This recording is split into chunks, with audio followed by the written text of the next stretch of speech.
Alright, what's up YouTube? It's been a long time, but figured I'd do a follow-up. In 2019, I put FixaFlat in this shoe. It lasted me almost a year and a half, which is what they rate it for. I got some FixaFlat again. This is actually for the vehicle tires though. I used the bicycle tires last time.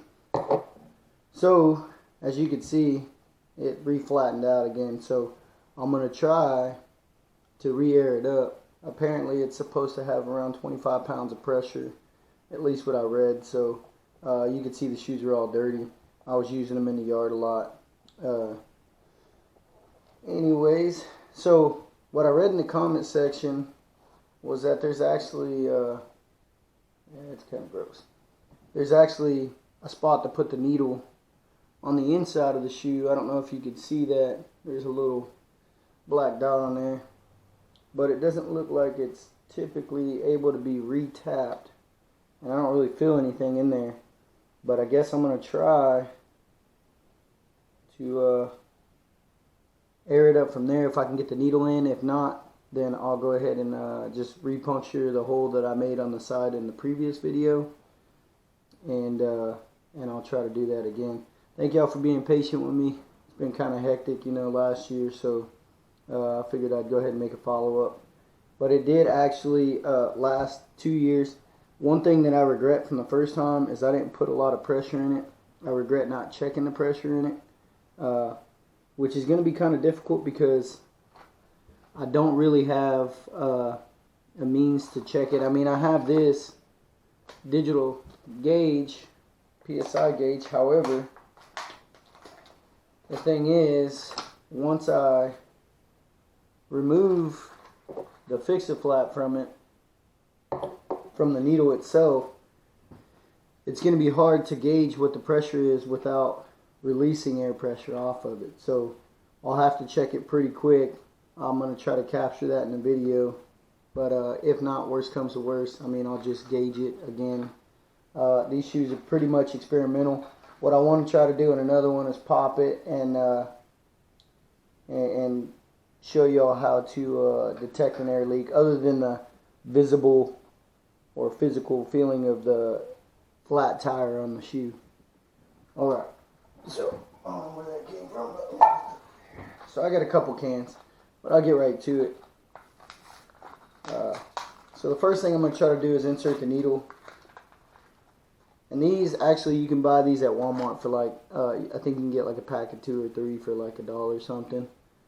You may be able to find them online. It's just a normal sports ball needle, I guess you could call it. But you can buy those, purchase those for fairly cheap. This is FixaFlat. This is probably the one of the most more expensive brands. But you can actually purchase a cheaper kind. I mean, I'm not sure the quality of some of the other ones, but I know this actually worked on a vehicle of mine. To keep in mind though, if you do use this on your actual vehicle, that tire is no longer going to be good. So this will work for a shoe that I don't really care about, or if you want to extend the life of a Airmax shoe by airing it up, yeah, this will do that. So I'm about to see if it's going to work on a reuse, but we'll see. I'll let y'all know, or I'll let y'all watch. Alright, so first thing I'm going to do is I'm going to try to make a hole with the needle in the top. Now, I don't know if this is going to work because I don't know if that's all the same area, but we're going to try. And it's pretty hard to puncture.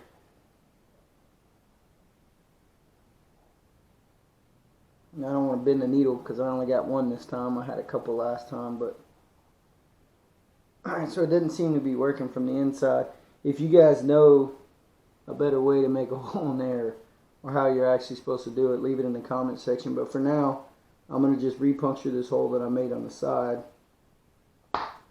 And that seemed to be fairly easy.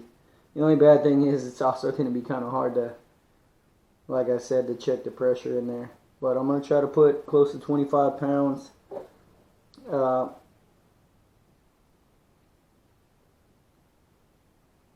says shake can vigorously for 30 seconds. And then twist tight. Okay. Yeah, we're just going to wing it because that's what I do. Wing it.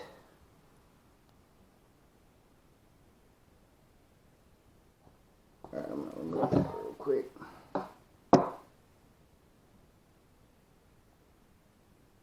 Turn it clockwise until it's tight.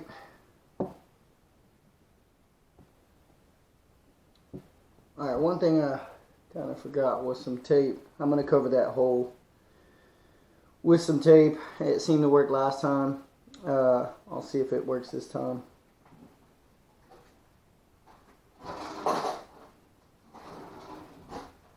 Got the good old 100-mile-an-hour tape, or also known as duct tape.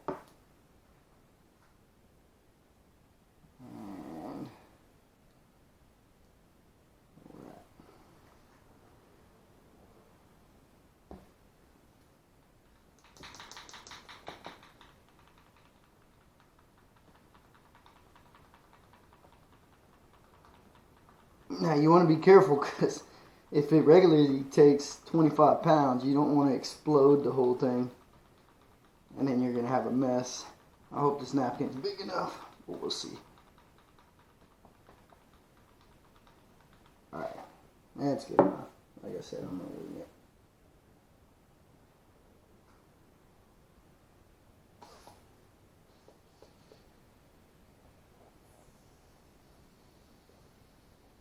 Alright, so as you can see, the hole is still there, and it's still leaking out, and that may be because of the pressure difference, but it also may be because of a dry rot around the hole. May have gotten slightly bigger, not sure.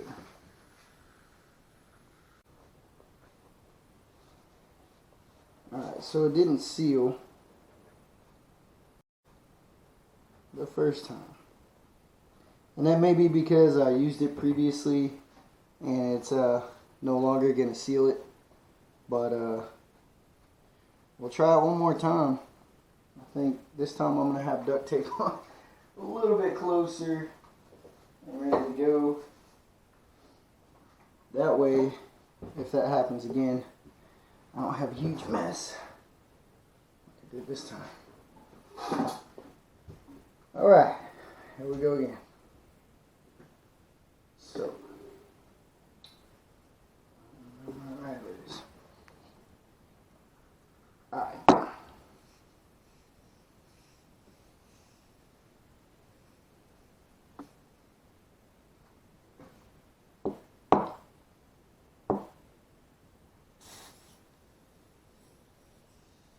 That seemed to have held some pressure.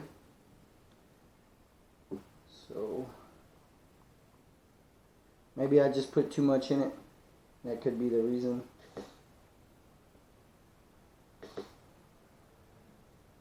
Yeah. I think what's happening is it's getting too much pressure in it. So it's not sealing properly. But I see the hole. I think what I'm going to try to do is put some duct tape on that hole. You can kind of see it over here, and it's losing a lot of pressure. So I guess we can skip the how to detect a leak video, because the only thing I would do different if I was trying to detect it and didn't know where it was to spray some I would spray some soapy water on it, and then you'd be able to see where it's at by the bubbles that it created. However, this duct tape's probably not going to stick because the FixaFlat keeps coming out. I will note though, there is some pretty good pressure in there right now already, and that since it had stopped leaking, there's probably a good chance that yet it's already sealing itself off, and I keep overpressuring it and it keeps blowing out of that hole.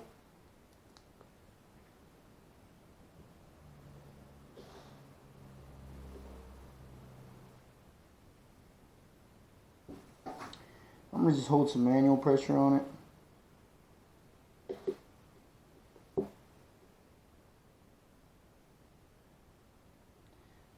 And this time, when I remove the other one, I'm going to try to cover it and then simultaneously stick this on there. I don't know how well that's going to work, so y'all pray for me, because I don't want to make another mess.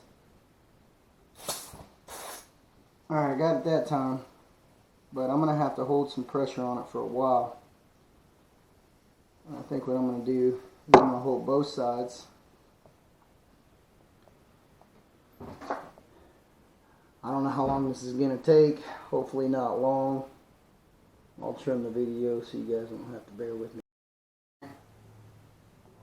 Really hoping this thing seals off soon, because if not, then you for sure know not a good idea to poke a hole in the side, especially on the second time. The first time it worked, didn't seem too bad, but this time it didn't seem like it's holding very well, so yeah, definitely don't recommend doing it right there.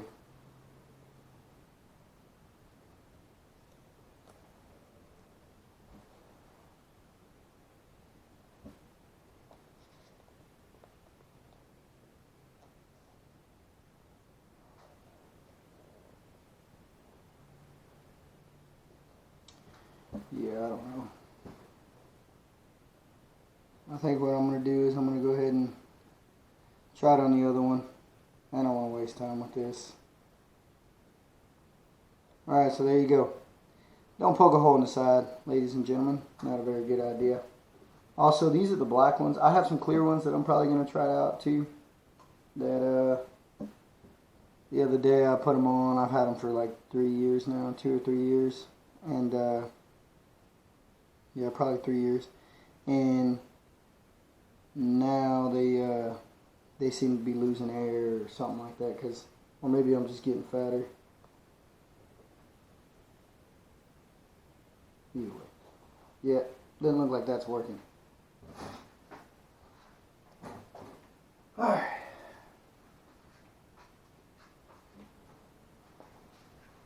So take two. This is the other shoe. And it's pretty damn dirty. But either way, there's no hole in this one. This one actually has the set amount of pressure in it. And what I'm going to try to do is, instead of poking a hole in the side like I did on the other one on the inside sole bubble, I'm going to try to poke a hole in the bottom and then use that hole. I mean, I could probably puncture two. That way you could see if it works or not. But I'm pretty sure what happens is this will seal a whole lot better with the rubber, this FixaFlat, because it's made for a tire, than what it will on the side, which seems to be like a harder, less adhesible, if that's a word, rubber. Or maybe even some plastic, I don't know. Anyways, I don't know if I'm going to be able to poke this thing in there, but we're going to try.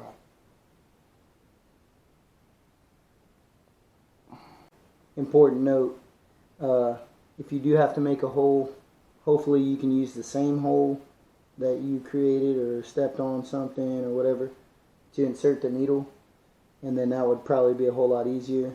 But if you have to make a hole, I would recommend making a hole on the bottom of it and not on the side, simply because the side I don't think adheres to this FixaFlat very well. But here we go. Alright, so I got a hole in there now. Now I'll pull this out. Now you can hear the pressure come out. I'm going to just try to insert this right in there.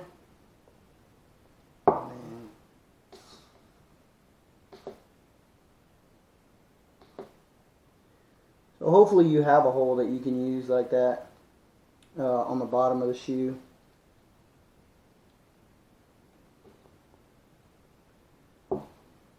Actually sounds like the air is escaping back through the hose. So I'm going to try to pull this out and cover it up as soon as I can. So what I'm going to do is I'm going to kind of wrap this like that. I'll give it one more pump. Yeah, that was pretty dramatic. May have put too much pressure in it. What I was afraid of. Might be better just to use the bicycle tire one, ladies and gentlemen. But anyways. So we'll see if this adheres to the bottom of the sole. And I'll try to redo the other one, the other shoe, as well as this one if this one doesn't seal off. But it looks like it's getting a whole lot better. And it looks like it's holding pretty good. It is leaking a little bit, but I'm pretty sure it has to for a while until it builds up enough adhesive around the hole to seal it off. And yeah, we'll see. I'll leave it face down. Alright, YouTube. Low power. So it looks like make sure it's important. It looks like it's actually sealing better when you leave it face down like this, and there's still a lot of pressure on here. So I would recommend not doing what I did and leaving it sideways, because then it's not getting enough adhesive on it to seal it. So hopefully you have the hole. If you have to use the FixaFlat, alright, it's just a couple sprays. Don't go too crazy with it. It'll blow out everywhere. But hopefully you have a hole on the bottom of your shoe somewhere, and then hopefully you can reinsert the needle back into that same hole. That way you're not creating another hole. However, if you can't and you have to do it, the best thing to do is to give it a couple sprays, insert the needle, pump it a couple times, and then turn the shoe to where the adhesive falls to the bottom and it's able to do its work. So this, I've left it like that for about 2 or 3 minutes. I flipped it over once the pressure kind of stopped spraying out so much. I left it there, and as you can see, there is some that leaked out onto the napkin, so you don't want to make a mess. You want to cover something up, cover it up with something. But this one actually, it's holding a decent amount of pressure still. This is the one from the first time. So it actually worked and it sealed it off. But if you get too much pressure in there, it'll blow out everywhere. But I would still recommend doing the bottom if you have to poke a hole. Obviously, for obvious reasons, so you don't have a hole on the side of your bubble, and then also so that whenever you turn it over, it'll seal properly. So I'm probably going to use these shoes again for the yard work, but you can kind of see the difference between them. Well, maybe not. I don't know. You tell me. I will say this will put enough pressure in them, more pressure than the bicycle tire will. However, it's probably better to just use the bicycle tire one and then try to do it, like I said, from the bottom. But alright, yeah, that was a little bit of a cluster, not how I thought it was going to go, but I'm not an expert, and I'm just trying to do this to do a follow-up for you guys out there who kept requesting a follow-up. But apparently it'll work again, you know, and if there's shoes that you really like or whatever, you know, just you can, and you can't send them back. That's another thing somebody else told me too, that if this date right here, I believe, is within a year or two, which is the sell by date or the sold date or the born date or whatever it is, 2/21/18. Y'all let me know in the comment section, is that the date that you have to return them by to Nike to get a brand new pair, or is that does it have to be within 2 years of that date or something like that? That's what I heard somebody put in the comment section as well. But yeah, I got some more videos coming out, so I'll try to, at the end of my other videos, do a follow-up with these so that you guys know how these shoes are doing. Like I said last time, this one had a hole. It was a pretty big nail hole in the bottom of it, and I sealed it with the bicycle FixaFlat, and it lasted about 2 years, about a year and a half, just rough estimation. I didn't wear them that much after about a year, but it was still holding pressure. But like I said, I didn't put enough pressure in this the first time, and that was my only regret from using this, is because the first time, you know, you really don't know how much pressure you're going to need, and it's really hard to check it even if you do have a gauge, because there's really no checkpoints on here. However, yeah, my only regret was not putting enough in it, because it kind of felt a little bit lower than the other one. But if you're just doing it for like appearance wise, you know, so you can still wear the shoes and your friends won't make fun of you for having a flat tire, then yeah, this is definitely the way to go. Alright guys, thank you.